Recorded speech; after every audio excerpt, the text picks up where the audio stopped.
ជំរាបសួរបងប្អូនទាំងអស់គ្នាតោះថ្ងៃនេះមកមើលពីរបៀបធ្វើញ៉ាំស្បែកជ្រូកណាបងប្អូនចាលឿនហើយឆ្ងាញ់ទៀតចា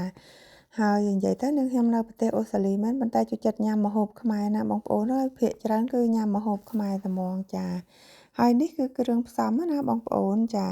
យើងមានស្ករបន្តិចប៊ីចេងបន្តិចមកចាហើយសណ្តែកដីលីងហើយចំណែកនេះគឺខ្ទឹមបងប្អូននេះចាខ្ទឹម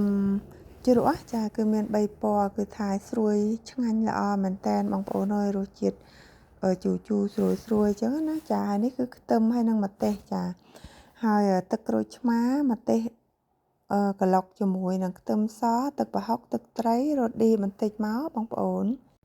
និយាយទៅគ្រឿងផ្សំគឺយើងសុទ្ធតែមាននៅក្នុងចង្ក្រានបាយយើងស្រាប់អញ្ចឹងគឺងាយស្រួលធ្វើទេបងប្អូនអើយញ៉ាំនេះចាហើយនេះគឺសាច់ជ្រូកគឺដែលនាងខ្ញុំទិញមកពីផ្សារស្បែកជ្រូកបងប្អូនច្រឡំតែសាច់ជ្រូករហូតហើយយើងដាក់ទឹកឲ្យក្តៅមកយើងដាក់ស្លឹកក្រូចសើចបន្តិចហើយនឹងគល់ស្លឹកគ្រៃនិងខ្ទឹមសបន្តិចមកដើម្បីស្រុះសាច់ជ្រូកហ្នឹងណាបងប្អូនដល់ពេលដែលយើងស្រុះឆ្អិនហើយគឺយើងចាប់ផ្ដើមយកស្បែកជ្រូកហ្នឹងទៅហាន់វាជាចំណិតតូចៗបងប្អូននៅឃើញអត់ចាបន្ទាប់មកទៀតយើងចាប់ផ្ដើមលាយគ្រឿងបងប្អូនមានម្ទេសមានទឹកត្រីមានរ៉ូឌីមានប៊ីចេងបន្តិចស្ករបន្តិចទឹកប្រហុកចាទឹកក្រូចឆ្មាអីហ្នឹងដាក់ចូលច្របល់គ្នាឲ្យអស់មកបងប្អូននិយាយទៅខ្ញុំធ្វើនេះគឺរសជាតិរៀងហឹរបងប្អូនជូរអែមហឹរគ្រាន់ថាវាមិនសូវផ្អែមប្រហែលទេរៀងជូរហើយនឹងហឹររៀងផ្អែមជាងបន្តិចចាបងប្អូនរសជាតិជូរអែមហឹរអញ្ចឹងណាចាបន្តមកទៀតគឺយើងដាក់ជីចូលមកហើយនឹងស្បែកជ្រូកបងប្អូនកូរច្បល់យើងដាក់សណ្តែកដីពាក់កណ្ដាលសិនមកបានហើយបងប្អូនអើយចាទុករោយពីលើសណ្តែកដីចាបងប្អូនឃើញអត់តំណងមែនតើដាក់គ្រឿងផ្សំនឹងចូលមកកូរច្បល់មកបងប្អូននិយាយទៅម្ហូបមួយមុខនេះគឺយើង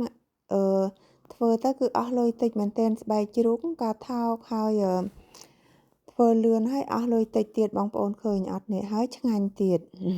បងប្អូនកុំភ្លេចចាក់ធ្វើញ៉ាំមើលខ្ញុំធានាហ្មងថាឆ្ងាញ់តែហ្មងចាហើយអញ្ចឹងគឺរួចរាល់ហើយបងប្អូនឃើញអត់យើងចាប់ផ្ដើមដាក់ចានមកយករៀបដាក់ចានមកបងប្អូនយើងអាចញ៉ាំជាមួយបាយក៏បានក្លែមក៏បាននិយាយទៅតាមចំណង់ចំណូលចិត្តបងប្អូនអញ្ចឹងណាចាហើយយើងរៀបដាក់ចានឲ្យស្អាតអញ្ចឹងមកបងប្អូនឃើញអត់នេះឆ្អិនជាការស្រេចបន្ទាប់ពីឆ្អិនហ្នឹងបន្ទាប់ពីរួចរាល់ហើយគឺយើងចាប់ផ្ដើមដាក់រោយសណ្តែកដីពីលើមកបងប្អូនចារោយសណ្តែកដីបន្តិចដាក់ជីអីធ្វើម៉ូតពីលើបន្តិចអីអញ្ចឹងមកបងប្អូននេះទំនងមែនតែនបងប្អូនអើយសាក់ធ្វើញ៉ាំទៅខ្ញុំធានាហ្មងថាអស់លុយតិចហើយឆ្ងាញ់ហើយលឿនទៀតចា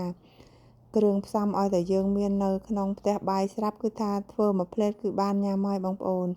ចាអរគុណបងប្អូនទាំងអស់គ្នាសម្រាប់ការទស្សនាហើយកុំភ្លេចជួយ Subscribe ម្នាក់